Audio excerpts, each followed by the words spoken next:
दुर्भाग्यपूर्ण है।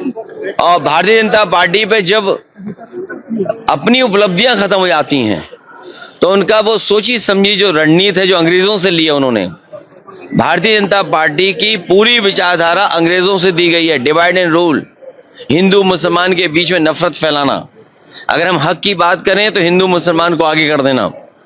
ये जिस तरह का काम हुआ है फतेहपुर में, सरकार को उन दोषी लोगों के खिलाफ कार्रवाई करनी चाहिए। जितने लोग वीडियो विजुअल्स में दिखाई दे रहे हैं उन सबको जेल भेजना चाहिए। और अगर जिलाधिकारी और पुलिस विभाग वहां का नहीं भेज रहा है तो कहीं ना कहीं सरकार को यह निर्णय लेना चाहिए कि वो अधिकारी रहने लायक नहीं है, उन्हीं के कारण वो घटना हुई है। भारतीय जनता पार्टी का सबसे बड़ा काम है साजिश करना, षड्यंत्र करना। और जब बुनियादी सवालों के जवाब उनके पास नहीं है तो चुनाव में किस तरीके से षड्यंत्र करें, चुनाव में कैसे हेराफेरी करें। अगर एसआईआर की बात थी तो ये 1 साल पहले भी लाई जा सकती थी, प्रदेश में समय भी मिल सकता था।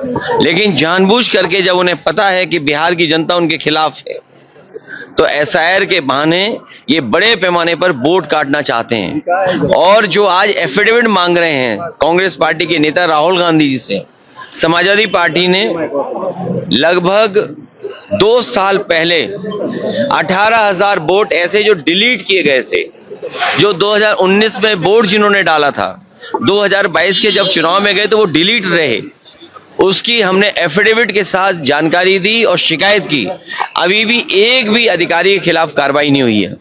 अगर एक भी जिलाधिकारी या वरिष्ठ अधिकारी के खिलाफ कार्रवाई हो जाएगी तो किसी भी नागरिक का वोट नहीं काटा जाएगा। ये हकमारी तो करते ही थे, ये भारतीय जनता पार्टी के लोग हकमारी तो करते ही हैं, लेकिन अब मतमारी भी कर रहे हैं। जो मतदान का अधिकार है उसको भी छीनना चाहते हैं लोग। झारखंड मुक्ति मोर्चा और झारखंड के बहुत बड़े नेता शिबू सोरेन जी जब नहीं रहे, वैसा नेता जो जल जंगल जमीन से जुड़ा हुआ,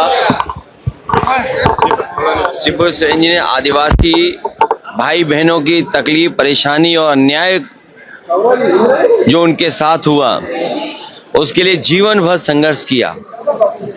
ऐसे बहुत कम नेता हैं जिन्होंने अपने पूरे जीवन में एक पार्टी खड़ी की हो, नया प्रदेश बनाने में संघर्ष किया हो और अपनी अगली पीढ़ी को वो विरासत के रूप में देखे गए हों। आज मैं झारखंड मुक्ति मोर्चा और झारखंड के मुख्यमंत्री हेमंत सोरेन जी से मैं मिलने आया हूं। उनके इस दुख में मैं शामिल होने आया हूं।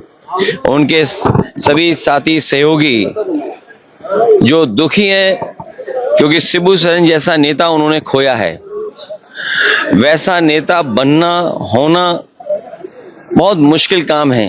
उनका पूरा जीवन संघर्ष से भरा रहा, पूरा जीवन उन्होंने संघर्ष किया।